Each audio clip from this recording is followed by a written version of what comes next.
muitos nasceram bem depois da Chic Show ter seu auge, então não é possível, né?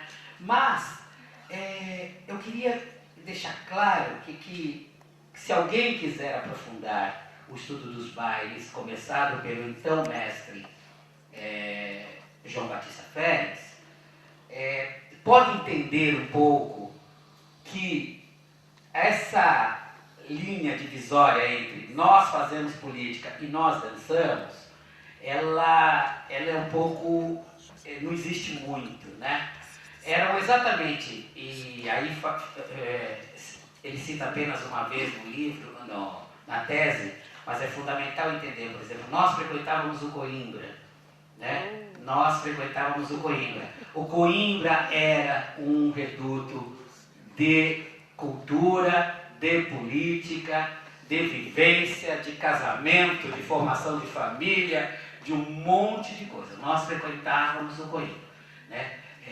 Ele colocou essa carga toda no 220, que era uma entidade bastante interessante lá do Ico Penteado, mas essa coisa do trabalhador, tanto que depois lá no Coimbra se monta Chico Rei, né, que é aquele grupo do Hamilton, Emilson, Chico e outros, montaram no Coimbra, né?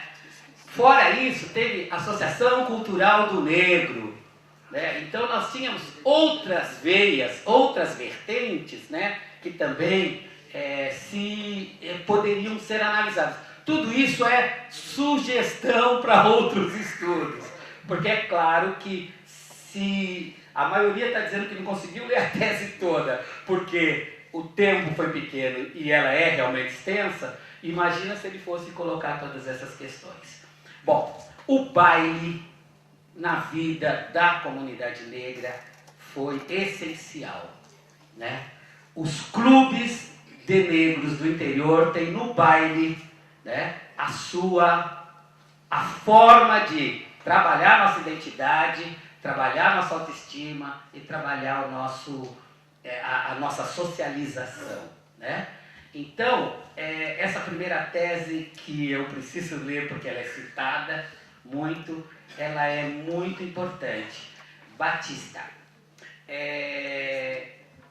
A minha única arguição adorei, li a tese inteira assim, adorei, e quero saber o seguinte: dá para fazer esse pós-doutorado aprofundando os nossos clubes do interior, o 13 de maio de Piracicaba, o 28 de setembro de Jundiaí, o José do Patrocínio de Campinas, o Tamoio de Rio Claro, os clubes de Limeira, Araraquara. Eu acho que a nossa comunidade, e hoje, por que eu falo do baile na verdade? Hoje nós temos política nas posses, política, né, bastante clara nas posses, mas nós temos essa garotada toda que vai dançar no Blém Blém, que se reconhece negra. Então a música, essa coisa cultural, essa coisa do baile, ainda hoje é exatamente a mesma coisa, né? Os nossos meninos os nossos DJs, até DJs de rap, de hip hop, estão nas casas noturnas de música negra. Então, é trabalho também e tudo mais. Então, a minha única arguição vamos ter esse pós-doutorado, ou você vai orientar outros mestrandos e doutorandos para que sigam esses caminhos? Eu espero que tenha as duas coisas. Pós-doc que eu entre na academia e passe a orientar. Na verdade, eu estava pensando num pós-doc. Você acabou me dando uma ideia, porque eu estava totalmente perdido. Eu tenho um pós-doc que, na verdade, era sobre a estátua da Mãe Preta no Paissandu, porque eu acho muito interessante aquela história, porque todo mundo vai lá e acender vela, tal, aquela coisa da Mãe Preta, e aquela criança negra na mão dela é enegrecida pela poluição, porque aquela criança é dourada, ela é branca, né? E aí eu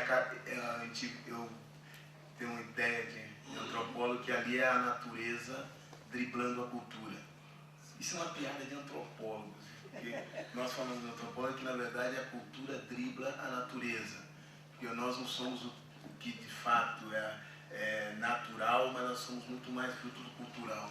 Então ali, eu achei muito interessante que eu só descobri isso em 88, quando o pessoal de Campinas, para fazer uma réplica daquela estátua, assumiu um compromisso de lavá-la, limpá-la. E eu fiquei... Não sei se chamou a atenção alguém isso. Deve ter sido meu olhar antropológico, que eu nem era na época. Mas me chamou muita atenção. Mas essa é mais interessante. Vou procurar aí o professor KB, que é uma pessoa que hoje até deu uma entrada, colocar essa proposta para ele. Agora, a outra coisa que você coloca de cultura e política, não, na verdade, hoje existe um grupo de intelectuais negros norte-americanos e alguns também britânicos, que ele coloca essa coisa aqui no meio da população negra, e essa coisa vem de da grande maioria dos povos africanos. Não há essa divisão, vou dizer uma linguagem cartesiana que tem no Ocidente, de política é uma coisa, cultura é outra. E começou a me chamar muita atenção quando você pega aquele filme Grito da Liberdade, que as pessoas estão protestando na rua e cantando e gritando e dançando, e aí são assassinadas pela polícia. A polícia perdeu politicamente no Brasil, mas venceu culturalmente. O problema é que a gente não consegue transformar essa questão cultural ainda em vitórias políticas, né? Esse é por quê? Porque quando o branco vai para a Europa, ele não consegue demonstrar que ele é brasileiro se ele não tocar um samba, se ele não jogar uma capoeira. Então, isso me chamou muita atenção de uma amiga que ela é branca meio vermelha. O cara falava, você não é brasileiro, não existe brasileiro assim. Não existe, você não é. E aí os caras falam assim, então canta o samba. Coitado, não sabe. Ela não conhece samba, não conhece nada de negro.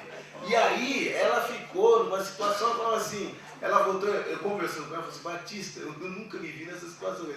Eu não conseguia provar que eu era brasileiro, eu não sabia nada de negro. E aí, você sabe candomblé? Não. Sabe capoeira? Não. Não. Você não é brasileiro. E ela, eu sou. E ela volta para o Brasil e faz um mestrado sobre Jorge Amado.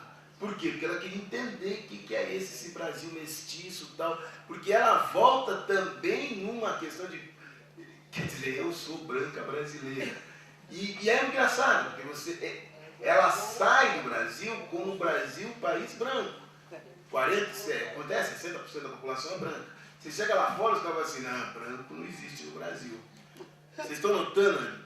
Então você ganhou culturalmente, mas perdeu politicamente. Mas no movimento, no meio negro, não tem essa diferença. E aí que eu acho que o bicho pega para o movimento negro.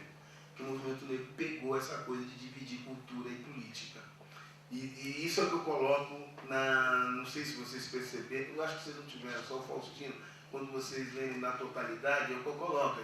Qual foi um grande dilema que para mim, assim, um problema do movimento negro? É quando ele assume uma postura de política, mas uma postura política de política é uma coisa, cultura é outra. Aí então você não vai para a escola de samba, você não vai para candomblé, você não faz capoeira, você não faz nada, você tem que fazer política, você tem que tomar o poder, você tem que ir para o partido. E você se distancia da massa negra que ele quer dialogar. E fica essa coisa meio maluca. Você chega na Bahia, os blocos afro botam milhares de pessoas no meio da rua, todos negros, todos assumindo a questão racial, e o MNU não coloca ninguém. E está lá lutando pela independência. E estão falando em uma linguagem. Só que o movimento negro diz que os blocos afro são alienados, ele é político. Então a coisa ficou maluca. Vocês são ali. Vou dar só um exemplo para vocês como é doido, não vou citar nome.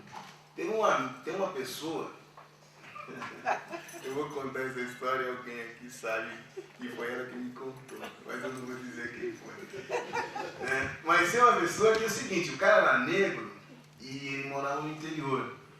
Né? E ele tinha 10 irmãos, mais ou menos. E ele veio para São Paulo e entrou para o movimento negro. e voltava para a cidade, chamava a mãe, o pai, os irmãos, tudo reacionário, tudo nego alienado, tudo não sei o quê. E voltava aqui para Negritude, aí casou com uma mulher branca. Aí ele voltou e ele falou assim, filho, você pode me explicar uma coisa? Que você disse que nem os seus irmãos, nem o seu pai, são todos alienados, todos nós casamos com negros. E por que você que é consciente, né, tudo casou com branco? E aí, então aí você começa a perceber aonde está o grande problema. Quer dizer, esse distanciamento causa problemas muito grandes. E eu não percebi isso no hip hop quando eu fui nessa reunião das mulheres e eu estava sozinho, só eu de homem. Falei, legal, posso anotar, mas só tem eu de homem. Na segunda reunião que nós fomos, eu lá, vamos dividir todo mundo, lá foi o Batista para um grupo de mulheres para ficar sozinho. Quando a minha surpresa, foram 7 ou 8 rapazes. E o que me chamou a atenção de todo o machismo que existe, eu ouvi uma frase do cara falar assim, eu vim aqui para saber o que é que vocês, duas mulheres, querem, porque vocês são minha futura companheira. Coisa que dificilmente a gente vê no meio do movimento negro. Então, essa dicotomia ela é muito perigosa de você fazer essa separação. Prontinho. Tá uma maravilha, falando pouco. Vamos lá. Você rapidinho, tá, pessoal? Bom, primeiro eu quero agradecer a Força Suprema Universal, que é chamada por todos os nomes, né? E aí já sabe, então Xangô, Iemanjá, etc. E assim, agradecer ao Batista, ao Dr. Batista, pelo convite, né? Porque não é sempre que a gente recebe um convite de uma autoridade, né? Principalmente quando você defende uma tese sobre hip hop, né? A gente às vezes é estudado e somos descartados, mas aqui está sendo diferente. E também quero falar um pouco do meu nome, um pouquinho só da minha história, né? Para ser bem breve. Ele me chamou de velho aí, mas eu sou um jovem, né? Bom, eu cheguei aqui em São Paulo com 12 anos, né? E morei um ano em Pinheiros. O problema da família, né, que um metro quadrado agora lá é cobrado por dólar, né, então isso em 75, tive que morar na favela do Jardim Calux. E começou a ter os bares black numa sedinha de madeira, onde eu fui nesse bar com 15 anos, eu entrei porque o meu cunhado era o presidente, não podia entrar de menor, e quando de repente o DJ falou assim, daqui a pouco eu vou colocar o som de James Brown. Eu fiquei muito curioso, porque as pessoas ficaram muito contentes com aquilo ali. Ou daqui a pouco vai entrar o som do James Brown. Nossa, que legal, né? Sou muito eufórica, e na hora que o DJ ia colocar o som do James Brown, ele falava algumas coisas. Era como se fosse um mestre de cerimônia, ele falava algumas coisas do James Brown, e aquilo me cativou muito. Então foi desde aquele momento que eu comecei a comprar tudo que era referente a esse cantor, mas não como uma coisa de fã, aquela coisa, né, mas era aquilo que ele representava pra gente e representa até hoje, né, porque muitas pessoas acham que o James Brown é machista, bate na mulher, mas ele paga um preço muito caro por ele ser o James Brown, né. Acho que todo mundo tem briga com a mulher em casa, acho que isso é normal. Não é porque ele é o James Brown que ele não pode errar, certo? Então acho que eu não posso nem muito aqui me demorar muito, sabe? Porque eu não sou intelectual, né? Eu não sou intelectual. Até gosto quando tu fala que eu sou antropólogo, sabe por quê? Porque a USP não me aceita. Porque quando eu fiz contato com Nova York em 94, a USP foi a primeira a querer tirar um sarro da minha cara. Então leva lá e prova. Leva lá e aqui estão os documentos e prova que a gente é da periferia, somos da favela, mas a gente tem consciência, né? Nós frequentamos bairro, andamos com roupas coloridas, cabelo black da hora, e aquelas coisas lá que vocês sabem, né?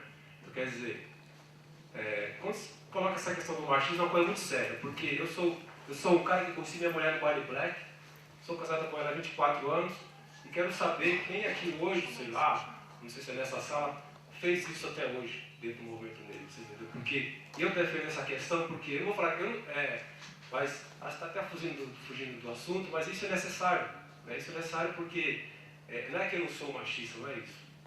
A questão não é essa que eu vou falar, mas o meu é machista, eu não sei se eu sou machista, posso até ser, mas dizer que todos os homens são iguais é complicado porque, né, eu cuidei da minha geração, então eu tenho todo o direito de cobrar. Eu cuidei da minha geração. Tenho 2 filhas, uma com 24 e outra com 21, e tenho 44 anos.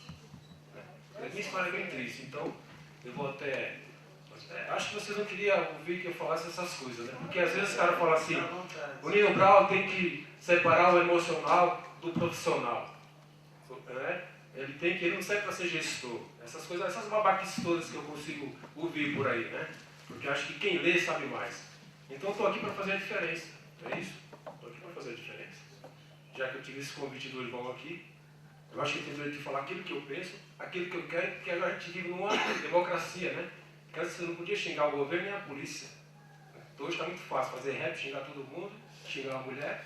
Então eu quero fazer uma defesa aqui, que as duas mulheres são as grandes rainhas, né? São as grandes professoras, e ela que segura a barra dos filhos quando o homem vai embora arruma outra.